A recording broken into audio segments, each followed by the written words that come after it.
Alrighty, welcome to the Granville Athletics Preseason Sport Virtual Meeting. This is a mandatory OHSAA meeting. It will address both middle school and high school rules and regulations, as well as some common beliefs that we share here at Granville with the OHSAA, and some additional layers of protection that we have put in place here at Granville. Alright, as we begin, I think it's important to note that we have a new Granville Athletic Booster Club president. Her name is Amanda Schneider. Her email is listed below. If you have any questions about how to get involved or for information, please use that email to contact her. Here are some interscholastic athletics beliefs that are shared by Granville and OHSAA. First of all, participation in interscholastic athletic programs are educational in nature and they should complement your school experience. They should foster a sense of community and teach lifelong lessons of hard work, teamwork, citizenship, and discipline. They should promote a lifestyle appreciation for sports and healthy lifestyles, and they should help you prepare for the next level of your life as a responsible adult and a productive citizen. Participants in interscholastic athletic programs should engage in a well-rounded experience that includes participation in a multitude of extracurricular activities. We are sharing that belief that we encourage our athletes to participate in as many sports as possible and try new things. In interscholastic athletics, student academic achievement and success takes priority over athletics achievement and success, and the success of a team is more important than individual awards. It's important to note that participation in interscholastic athletic programs is a privilege, it is not a right, and we will go over that throughout this presentation. Starting with the OHSAA eligibility requirements. This is high school on the screen. I will do high school first and then I will do middle school. In high school, you must pass 5 credits from the previous grading period. That means that if you are playing in the fall season, it would be the last grading period you attended in school, so the last grading period of the previous year. At this moment, due to COVID-19, everyone is eligible. However, going forward, to be eligible for the next season, the winter season, or immediately after this grading period, you must pass 5 one-credit courses. Additionally, you must have residence in Granville. There are no exceptions. To be enrolled in Granville schools, you must live in Granville. There is an OHSAA transfer policy. Please note that if you decide to transfer, whether into Granville, out of Granville, however that may be, you must go through the proper channels or OHSAA may hold you out of part or full season. Semesters. Beginning in the 9th grade, you get 8 semesters to be eligible to play high school sports. That means that if you get held back sophomore year, you do not get to redo that 2 semesters. You will be done after you have elapsed the time clock of 8 semesters. Age limitations, 20 years old. You cannot turn 20 years old and be a student athlete in OHSAA before August 1st. Physical exam, you must have a physical exam on file with the school. Amateur status, you cannot be paid, obviously, to play high school sports. Yes, you can still play in 3-on-3 tournaments, little things where there may be a cash prize lower than $400, but no, you may not be sponsored or paid to play sports. Falsifying information, again, with the residency, you must live in Granville. Make sure all your information is correct. Ejections and fighting, if you are ejected or for fighting, you will be subject to penalty by OHSAA. And then finally, the OHSAA has a rule regarding player and fan interaction, and we expect that everyone hold themselves accountable and follow these rules. Okay, middle school-wise, this is what changes. Academically, the rule is that you must pass 4 classes in middle school. Residency stays the same. The transfer bylaw is eliminated in middle school. However, it's important to note that in high school, it is in effect. Age limitation, you may not turn 15 years old before August 1st to participate in OHSAA activities. Physicalism still the same. Amateur status still the same. Falsifying information, ejection, and the OHSAA rules regarding player-fan interaction are still the same. Alrighty, this is high school again. Academically, these are the rules that Granville specifically has put in place on top of the OHSAA rules. So, academically, you must hold a 2.0 GPA from the previous grading period. So additionally, from passing 5 classes, you must carry a 2.0 from the previous grading period to be eligible. All forms must be completed online using final forms. These are your code of conduct form, your risk waiver form, your warning form, your insurance information, your emergency medical form, and your physical form. Okay, this is important. Do not change classes without discussing with the coach or AD. What the last thing we want to see is that you go into your guidance counselor's office, you rearrange your schedule, and then at the end of the grading period, all of a sudden you are not eligible because of something you did with a class change. If you are going to change classes, you should run it by your coach or your AD. All right, students enrolled in Career Center Homeschool CCP are responsible for submitting grades to the AD when the GHS quarter ends. Please note that summer school grades do not count towards eligibility. If you are ineligible at the end of the spring semester leading into the fall, summer school will not help you.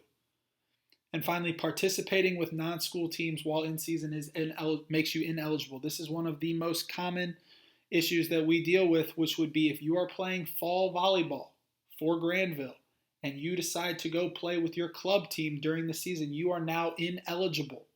You cannot participate with non-school teams while in season. Okay, so that's high school. The only thing that changes for middle school, there is no GPA requirement. So again, it's just the OHSA pass 4 classes. There's no Career Center CCP for middle school, but homeschool, yes, you still must turn in your grades to the AD. Okay, so summarizing, middle school students, if you're going to be an incoming ninth grader, to be eligible for that fall ninth grade season, you must pass a minimum of 4 subjects in your last middle school grading period.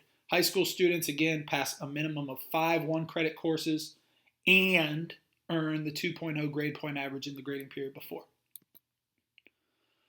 High school only, students who did not meet the GPA requirement, that 2.0 Granville GPA requirement, may be eligible for a waiver. The waiver for GPA requirements can be used if the student athlete still has to meet the 5 credit rule. So again, this is for the GPA only. You may waive that twice in your 4 years of participation. Still have to get the 5 OHSA credits. However, the GPA waiver may be used twice in your 4 years of participation. A waiver will only be considered if the request includes a written academic improvement plan and a letter of application signed by the parent and student. Please note that this letter must be completed and filed with the athletic department before participation. So what that avoids is if you're ineligible and you have a game that night and your coach, you cannot say, "Coach, I'm getting the waiver. Coach, I'm getting the waiver." No, that waiver must be on file before you can participate. Okay, Granville attendance requirements to be eligible as an athlete. If you're going to play in your game that night, you must be present at a full day of school. If you are going to practice that day after school, you must be in attendance for at least 4 full periods to be able to do so. An athlete cannot practice or participate if he or she is absent from school or is assigned in or out of school suspension, meaning if you have a big football game on Friday night and you receive an in-school suspension for that day, you are ineligible to participate in that football game that night. Tardies. Okay, students are allowed 2 tardies per semester. That means that you arrive at school after 8:20 a.m. Okay, if you are later than 8:20, you are officially tardy. You get 2 of those per semester. Okay, on that 3rd tardy, you are now ineligible to participate in your game that night. Obvious exceptions include medical or dental appointments pre-approved by the principal. The request must be made prior to the game day. Okay, so you have a doctor's appointment on Thursday. You have a big volleyball game on Thursday. You need to let the principal know before Thursday. Give Mr. Durst an email. Say, "Hey, here's the doctor's appointment. Am I approved?" He'll say yes. Okay, you're good to go on Thursday. This is how the policy reads. Students who are tardy, excused, or unexcused to school cannot participate in any contest or performance for that day unless they receive an exception approved by the principal per board policy, section B 2431. Excused tardies are lateness to school, which would be legally permissible absences as stated in the excused absences section of the handbook. Excused tardies must be verified by the parent note, phone call, or personal visit to the school office. Unexcused tardies, the student is tardy for reasons other than those stated by the excused absences section of the handbook. Students arriving at school after 8:20 a.m. without notice from the parents may receive a 2-hour Saturday school. Okay, on to final forms. Final forms is how we operate and make sure we stay on the same page here in Granville. All pre-participation paperwork must be completed using final forms. You can use that link right here. Complete your registration pre-participation paperwork here. All forms must be completed prior to August 1st for the fall season. So if you are participating in a sport right now, you must have completed all of your paperwork. Please ensure that all parent contact information is entered correctly using Final Forms. Final Forms is the athletic department's main communication platform. So please go in there and make sure everything is correct, because that is how you will receive information and updates from the athletic department.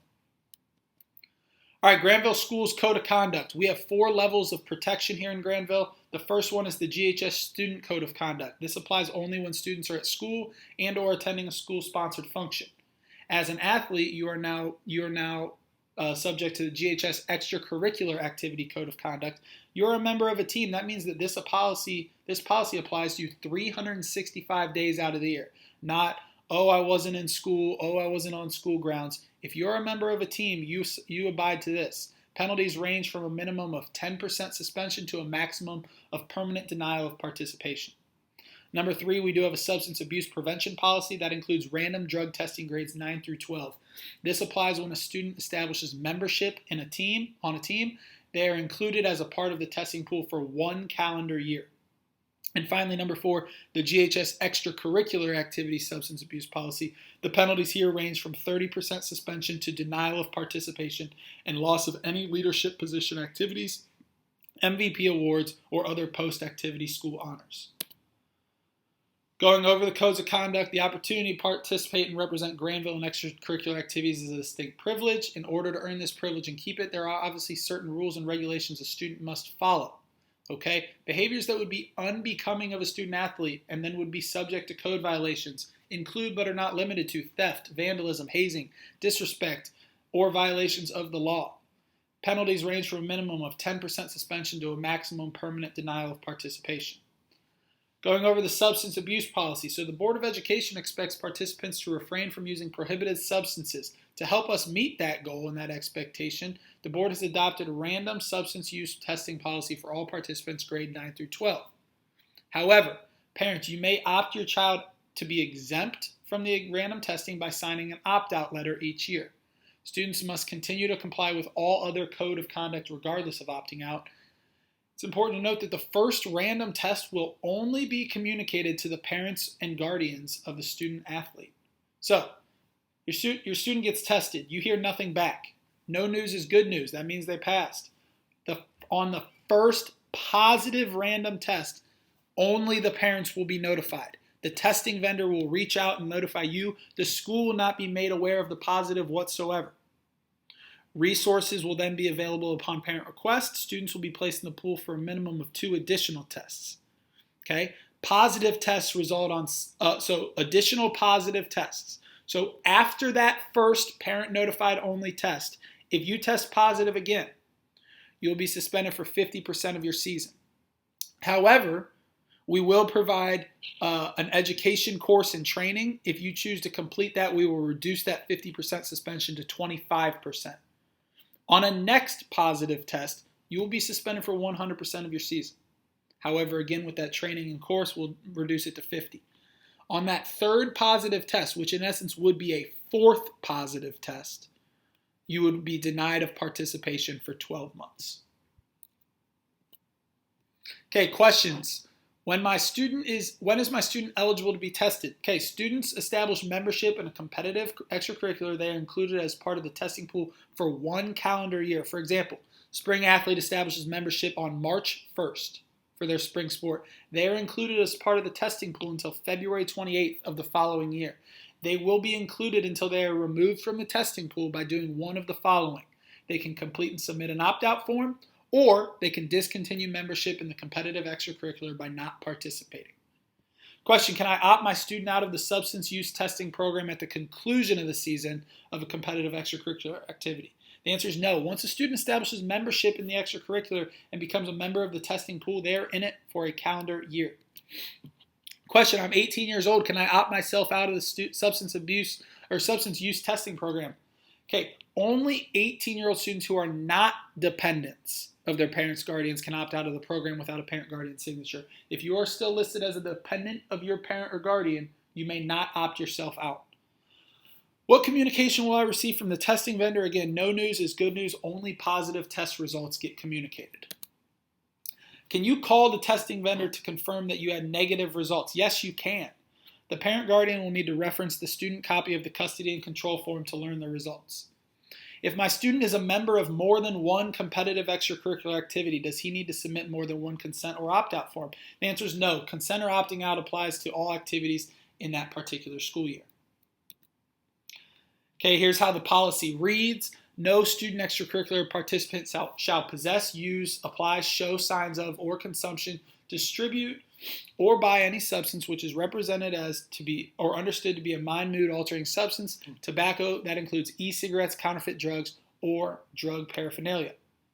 Okay, at all violation levels, the student athlete must enroll and be working towards the completion of, and this is the course we're talking about, an assessment conducted or supervised by a licensed chemical dependency counselor or any education, counseling, or recovery program recommended by the counselor to its completion. Penalties here range from 30% suspension to denial of participation and loss of any leadership position activities, MVP awards, or other post-activity school honors. All right, dealing with transportation. So the expectation is that student athletes travel to an away athletic event with the team, must return with the team. Obviously, with COVID-19, we have provided more flexibility, but in a normal year, you ride to the events with the team, you ride home with the team. Students are permitted to travel to and from an event with a parent as long as the parent guardian signature on a non-school approved transportation form has been turned in prior to leaving. Coaches can get you this form. What we want to avoid here is you go to your game and all of a sudden mom and dad decide they want to go out to dinner and they just say, hey, we're going to take our son or daughter with us. No, this should be an event that you had planned previously. This should be something that you thought about, notified the coach, got that form, and then yes, they would be permitted to go. As of now, per the CDC, when traveling in the school district transportation, whether that be buses, vans, etc., students and coaches must be wearing a facial covering. All right, ticket and pass information. Gate prices would be admission to athletic events that support our athletic program. For a varsity contest, that's $7 for an adult, $5 for a student. For middle school, that would be $5 for an adult, $3 for middle school admission for a student. All tickets can be purchased at the Granville Athletics website. It is actually much easier this year. You do not need a student ID to purchase. Anyone can purchase. Aunt, uncle, grandma, grandpa, just get on the website. They can purchase. We would encourage you to use the individual or family pass option. The benefit of this pass is that once you pay for that pass, you only have the convenience fee of $3 one time. Instead of if you go on a game-by-game basis, you would be paying a small convenience fee each time. So again, if you know you're going to your son or daughter's games, I would say it'd be beneficial to just get an individual or a family pass and pay less as the season goes on. All right, here's what the website would look like. Again, it's easier this year. You don't have to go to tickets. You just go more. Okay, under athletic department, there's the online ticket box office. You'll see the list of games, and you can just enter right in on it and buy tickets. You don't need to enter any information in with student IDs or anything like that. Okay, we're going to go over some expectations here. So here's what you can expect out of your Granville athletics coach. They should have a team philosophy. They should have team rules and requirements. They should have a practice. They should be able to provide a practice schedule and a game schedule. They should have a procedure for how they handle injured athletes. They should be able to explain how discipline directly affects participation. And they should have requirements for team selection. If you're trying out for a team, you should know how they're selecting teams, how you can letter, and how awards are selected. Information regarding eligibility requirements were discussed earlier in this video.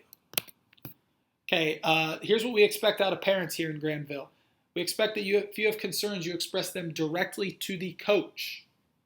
Please notify of any scheduling conflicts well in advance. Again, if you know something is going to be a conflict, please don't tell them that you're going to miss Saturday on Friday evening. Notify them well in advance. We expect your attendance and support at contests as well as award nights and transportation for your child after practices or games. Coaches in Granville will not be transporting athletes after practices or games, so please make sure they have a ride home. Here are some things that you can discuss and would be appropriate to discuss with the coaches. The treatment of your child, the ways to help your child improve, concerns about your child's behavior, or your child's academic progress. Here are issues that would not be appropriate to discuss with coaches. That would be your child's playing time, team strategy, play calling, or other student athletes. Okay, here's how we would expect that you would discuss concerns with the coach. First, have a player-coach meeting. Okay, you contact them for an appointment. If the coach cannot be reached, contact the AD to get the meeting arranged. Please do not attempt to confront a coach before, during, or after a practice or contest. It's general rule of thumb here, just give them 24 hours. If you're upset after a game, they're probably upset for some reason too, and it's not good to confront someone when tensions are high, so give it 24 hours. If you still feel strongly about it, shoot them an email, set up an appointment. I'm sure they'll be glad to meet with you. Please note the next step, if the meeting does not go well, would be to call the athletic department. I can tell you that if you call the athletic department, we're going to ask, have you spoken to the coach yet? Please follow the protocol there, and if it does not go well, yes, call the athletic department. We'll set up a meeting with the AD to discuss the situation. At this meeting, the appropriate steps can be determined. Okay, the NFHS governs all of high school sports, so there's some available resources here at this link. You can check out NCAA eligibility, appearance and performance enhancing drugs, social media, and student mental health and suicide prevention information. All right, high school athletes only. There are signing day ceremonies. Criteria to have a signing day ceremony would be for any athlete receiving an athletic scholarship from a university's athletic department, any athlete committing to participate in college athletics who has been officially accepted into that institution. You must be a member of the Granville Exempted Village School District's recognized team or an appointment to the Service Academy for athletic purposes. The procedure for this would be a written verification from the university or the college coach. Please note there will be 3 ceremonies a year based on timeframes established by the NCAA, and these ceremonies will be held at 3 p.m. Alrighty, that would be the end of this presentation. If you have any questions, please reach out to Josh Duvall or Tate Moore in the athletic office, and we will be sure to cover that for you. Have a good day.